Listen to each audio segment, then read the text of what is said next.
Welcome to This Explainer.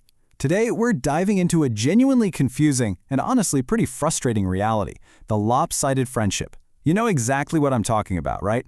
We're going to decode why we so often feel oddly alone sitting right beside the very people who always seem to say the perfect things. If you've ever had a relationship that felt incredibly supportive one minute and then strangely profoundly empty the next, well, stick around, because we're going to give you the exact framework to understand why. So, let's start with a highly relatable paradox straight from our source material. Picture this. A friend heroically braves a blinding rainstorm just to take care of you. They show up at your door with hot mushroom soup, maybe even the good kind from that fancy bakery downtown. They sit by your bed, they meticulously refill your water glass, and they tell stories that actually make you laugh when you're completely bedridden with the flu. In that moment, their warmth feels absolute. You think, wow, okay, this is a true friend.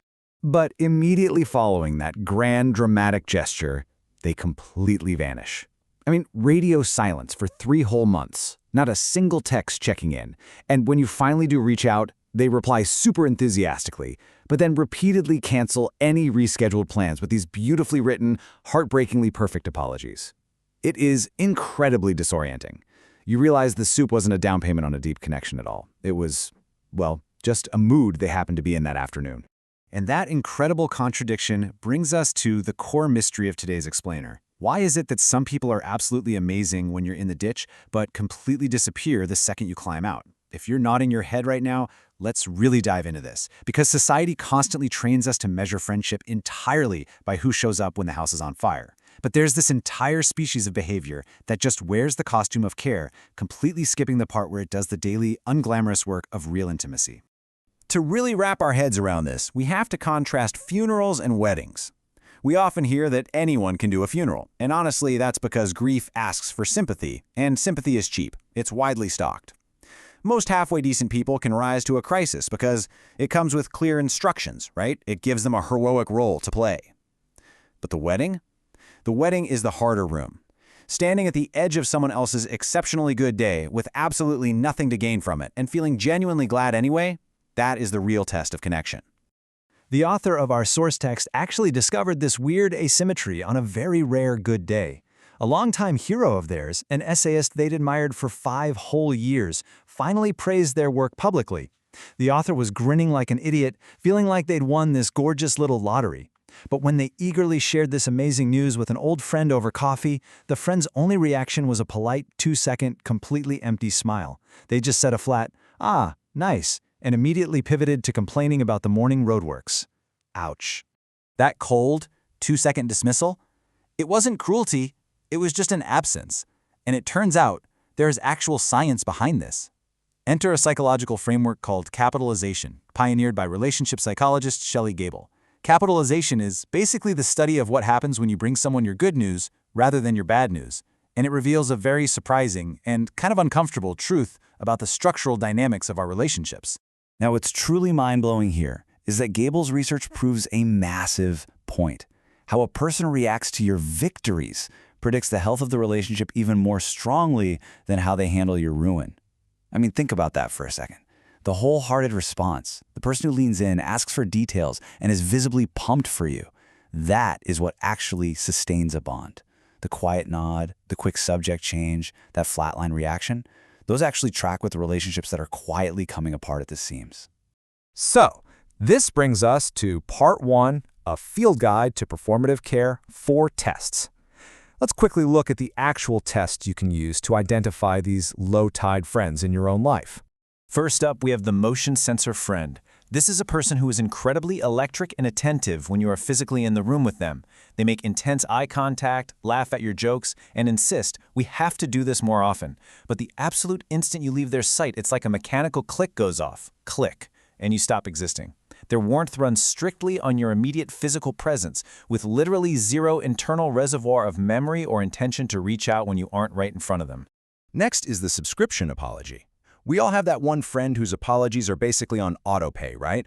They send this heartbreakingly perfect message every 6 weeks on the dot. "I've been awful lately. I'm so sorry." It looks a lot like vulnerability, but it's actually just a maintenance fee. It's the smallest emotional payment required to keep the friendship account open without them ever changing their actual behavior. A real apology changes what happens next. This one just preempts your legitimate disappointment.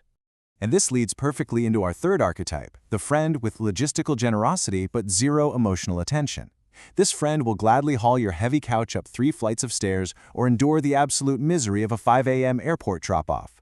But if you sit down and try to share a single, honest, unfun sentence about what's actually keeping you awake at night, they actively deflect. They use task execution as a shield so they never have to incur the scary costs of being truly present.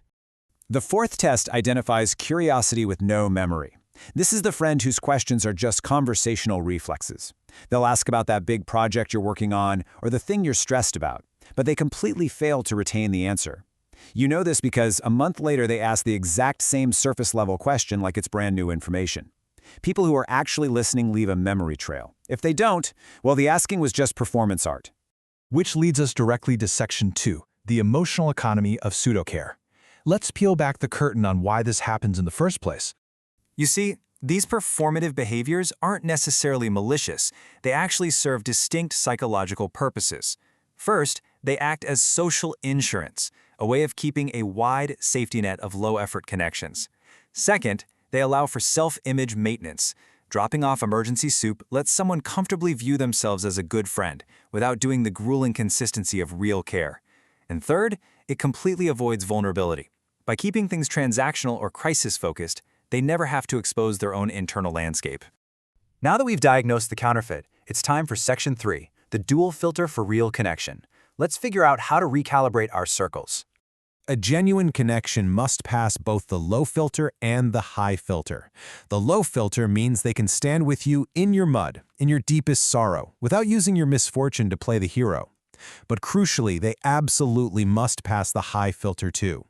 This means they can wholeheartedly witness your summit, your absolute best days without flinching, without minimizing it, and without shifting the spotlight back to themselves. If their warmth drains through the floor when you succeed, they simply haven't passed the test. So you can actually test this today. Try this out. Drop a small piece of good news and carefully watch their face in that first half second before they have time to arrange it. Do they genuinely light up, or do they instantly change lanes? Next, audit your good news list. Notice exactly who you reach for when you win versus when you lose. If they are completely different people, sit with that. And finally, stop bringing your highs to low-tide people. Stop handing them your best days just to brace yourself for the chill. The author sums this all up perfectly in this really beautiful quote. Managing a burst of sympathy during a catastrophe comes with incredibly easy instructions. Almost anyone can afford to stage it occasionally. But authentic intimacy, that requires the steady, ongoing expenditure of unselfish attention. Sitting in someone's bad night and wholeheartedly clapping for their good one is the rare thing. It's really most of what love comes down to. I'll leave you with this final, provocative thought to audit your own relationships today. Think deeply about your circle. Who in your life actually lights up for your completely pointless, gorgeous little lotteries? The wins that offer them absolutely zero direct benefit whatsoever. Those are the people we're building your life around. The rest, well, the rest just brings soup. Thank you so much for joining me for this explainer, and I'll catch you on the next one.